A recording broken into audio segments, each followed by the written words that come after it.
Welcome to my YouTube channel. ඉතින් අද මම ඔයාලත් එක්ක ෂෙයා කරගන්න ආවේ මගේ පපාව උදෑසන කොහොමද ගත කරන්න කියලා. එහෙනම් අපි යමු වීඩියෝ එකට.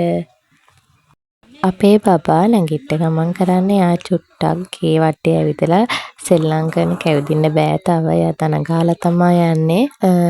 සෙල්ලම් කරලා ටිකක් වෙලා ඉඳලා තමයි එයා වොෂ් දාගන්නේ.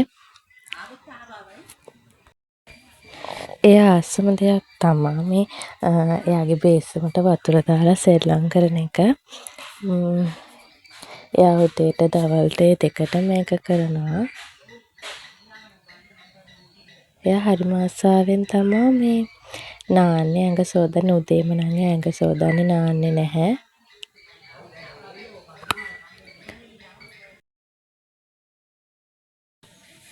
ඉතින් මම ඔයාලත් එක්ක අද වීඩියෝ එකේ ෂෙයා කරගන්නේ අපේ බබත් එක්ක මම උදෑසන කොහොමද ගත කරන්නේ කියලා.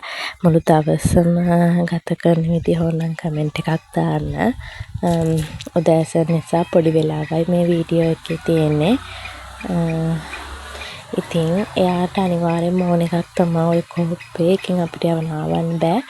මේ එයාම තමා මේ ඕක අරගෙන සෙල්ලම් කර කර විනාඩි 10-15ක් විතර ඉන්නවා. ඕන බබෙක්ට මේ වෙලාවේ රස්නේ නිසා මේ වෙලාවේ කියන මේ දවස්වල රස්නේ නිසා ඉතින් ටිකක් වැඩිපුර වතුරේ තියන්නත් ඕනේ. ඒක යාළගේ ඇඟට සනීපයි. දැන් ඉතින් අපේ බබා කෑම කන වෙලාව උදේට නම් මම එයාට ලොකු දෙයක් දෙන්නේ නැහැ. සාමාන්‍ය ගෙදර හදා ගන්න දෙයක් දෙනවා. එයා මේ දවස් ටිකේ කන්නෙම නැහැ. දතක් වෙන නිසා හරි අමාරුවෙන් ඉන්නේ උඩ දත. කොහොම හරි කව ගන්න හැදුවත් එච්චර කෑවේ නැහැ. වතුර නම් ඕන තරම් එයා බොනවා.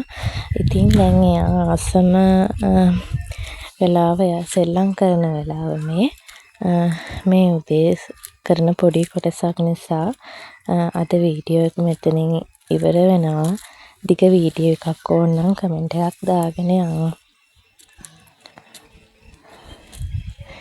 මේ බේබි වෝකර් එක අපේ බබාට මම දුන්නේ මාස 10 පහ වුණාට පස්සේ. සාමාන්‍යයෙන් එක හොඳ නෑ කියනවනේ. දන්නේ නැහැ ගැන විස්තර කියාගෙන යන්න. එහෙනම් අදට ගිහින් එන්නම්. සුබ දවසක්.